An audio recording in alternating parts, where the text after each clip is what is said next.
Welcome to this special edition of Northern Business Leaders in association with the professional services firm Deloitte.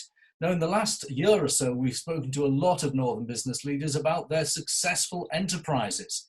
Well, in this period of the COVID-19 crisis, we're revisiting some of those business leaders to see how they're coping.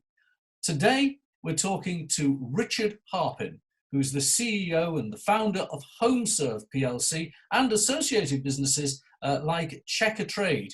Richard, tell me, how is your business coping with the current crisis? We were fortunate in taking action early in mobilising all of our call centres in the UK, France, Spain and the US to home working, and our teams went out and purchased a big supply of laptops before anybody else, and before the lockdown came into effect in each country. So we continue to operate all of our HomeServe businesses with 6,000 staff now working from home, and they're doing a great job. High levels of productivity and call handling. That's fantastic. So logistics and preparedness were the keys to where you've got to today. Being proactive, I think, is very important. But I think also HomeServe are fortunate as a business that we're able to keep providing our emergency repair business for all of our 8.3 million customers globally. And more so in a crisis, they value their membership and know that we're going to turn up when they've got an emergency in the home and cover the repair bill. So it's great to see that our retention rates are as strong as ever. What measures did you put in place to reassure your members and customers that when a man in a van or a woman in a van arrives to repair something, that there isn't going to be a social distancing problem?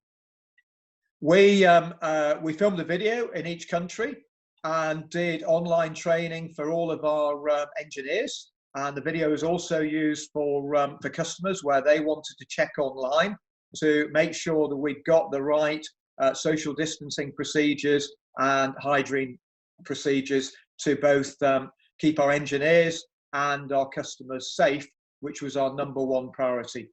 The other thing is that our staff and engineers really wanted to do something to help in our home country, particularly in the UK, and so decided that we'd help NHS staff and social care workers.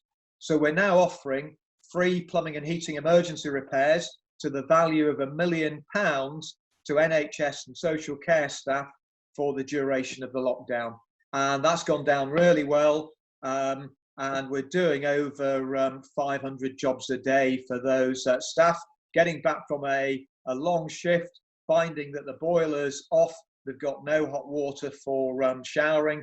So for our engineer to turn up free of charge and sort that out, I think has been a really good decision to do that.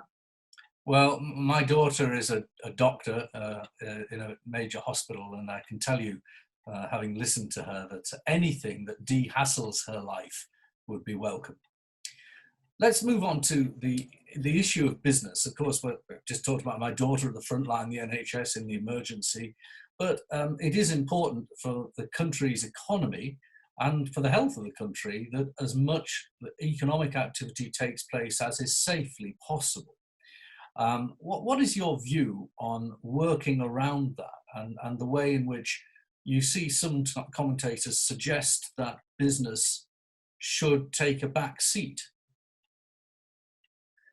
I think coming out of this crisis, there will be some radical changes to the way that we all operate. Firstly, I think we'll all be travelling less and hopefully continuing to use video conferencing as we're doing now during the lockdown. And I think that's going to make us more efficient and help the environment with less travel pollution. There is clearly still a role for face-to-face meetings. Secondly, I think there'll be more ongoing home working. HomeServe, certainly, I'm going to challenge the teams that we should have fewer and smaller call centres, given that we're working so effectively during the crisis period. And thirdly, I think we're all valuing our homes more, which has got to be good news for HomeServe and our purpose of making home repairs and improvements easy. So if you take our Checkatrade business, for example, then not only are they getting more of their trades to offer a deep cleaning service for schools and hospitals as we come out of the crisis, but they're also looking at some of their trades, like the builders and the joiners, doing special features on building an office in your garden, converting a cubby hole in your house into a permanent home office. So I do think that there'll be some opportunities that will come out of this very unfortunate crisis. The way in which your system works is already quite ahead of the game, actually. I mean, in truth, the way in which your men in vans receive and your women in vans receive the information and the use of information technology was already ahead of the curve. Do you think that the information technology that you've got will be spread around business and all sorts of other businesses, whether it be PR firms or lawyers who are out and about, or whether it be men and women repairing things in homes? This level of information technology that you've got that allows just-in-time working, is that going to be prevalent now, do you think? I believe so, and certainly in HomeServe, where many businesses are cutting their investment in discretionary capital, we're actually increasing it in some key parts of the business.